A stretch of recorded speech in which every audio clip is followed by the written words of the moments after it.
देर रात मध्य प्रदेश के मुख्यमंत्री मोहन यादव ने प्रदेश के प्रभारी मंत्रियों की एक लिस्ट जारी कर दी। कई तरह की संभावनाओं के बीच इस लिस्ट पर अब कांग्रेस कई तरह के कटाक्ष भी कर रही है। हमारे साथ प्रदेश प्रवक्ता मौजूद है। भैया, कैलाश जी को लेकर एक प्रदेश में कई तरह के अनुमान लगाए जा रहे थे, लेकिन धार और सतना जैसे उनको जगह का उनको प्रभारी मंत्री बना दिया गया, क्या कहना चाहिए? मुख्यमंत्री का विशेषाधिकार है, परंतु अनूठे मुख्यमंत्री हैं। मंत्रिमंडल में ही आप उनके गठन को देखेंगे तो गृह मंत्रालय अपने पास रखा है। क्या गृह मंत्री लायक कोई भी विधायक भारतीय जनता पार्टी के पास नहीं है? और मुख्यमंत्री राजधानी भोपाल के प्रभारी हो सकते थे, पर इंदौर औद्योगिक नगरी है और इस नगरी से बहुत कुछ प्रशासनिक नियंत्रण के साथ साथ कुछ दबाव और प्रभाव की राजनीति भी चलती है। इंदौर मुंबई छोटा है और राजनीति के रूप में एक प्रकार से रिमोट कंट्रोल मुख्यमंत्री अपने हाथ में रखना चाहते थे और उन्होंने ऊंची उड़ान वाले मंत्रियों के पर भी कतरे हैं और आलाकमान की इच्छा के बिना तो नहीं हुआ होगा।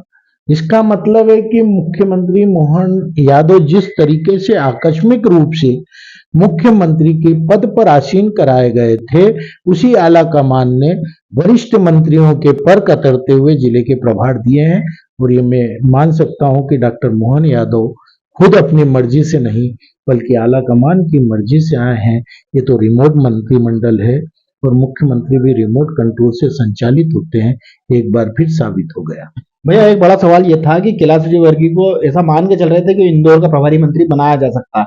कई तरह की संभावनाएं चल रही थी। पूर्व में जब वो प्रदेश में लौटे थे 10 साल बाद, तो ऐसी संभावना भी थी कि मुख्यमंत्री बनेंगे, फिर उसके बाद नहीं बनी बात तो गृह मंत्री बनेंगे, फिर नहीं बनी बात तो प्रभारी मंत्री बन सकते थे। लेकिन जिस तरह से कल रात को प्रभारी मंत्रियों की सूची आई, तो एक बार फिर निराशा हाथ लगी इंदौर को।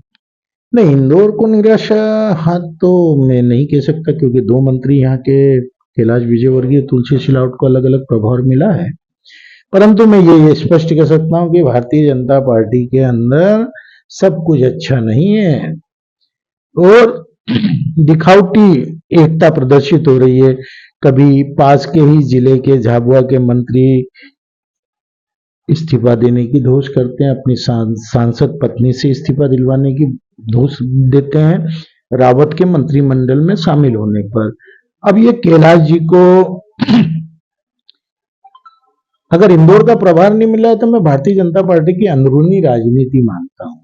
जिसे पौधारोपण में आपने स्पष्ट देखा, खुलेआम देखा, कांग्रेस के उम्मीदवार को, लोकसभा के उम्मीदवार को चुराने के बाद ताई ने जिस तरीके से अपने बयान दिए।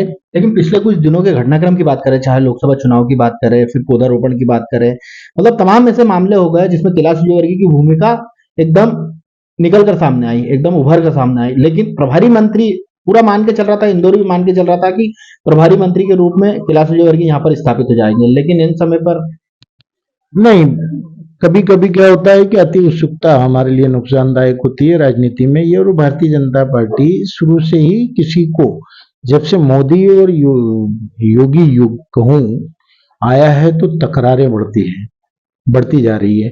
शिवराज सिंह चौहान के पर कतरने के लिए कुछ समय उनको मुख्यमंत्री पद से हटा दिया गया, फिर संघ के हस्तक्षेप से दिया गया मंत्री, केंद्र में मंत्री बनाए गए।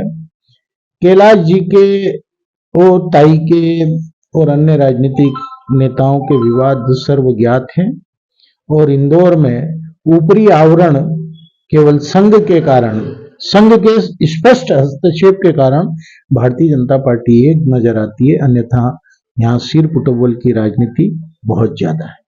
ये थे हमारे साथ प्रदेश प्रवक्ता, जिनका कहना था कि निश्चित तौर पर जिस तरह से कल देर रात प्रभारी मंत्रियों के जिले प्रभार उनको दिए गए, उससे जो बीजेपी की अंदरूनी राजनीति चल रही है वो खुलकर सामने आ गई है, जिसके आने वाले दिनों में परिणाम भी सामने आ सकते हैं। इंदौर से टीवी 9 भारत पर सलीम मिश्रा।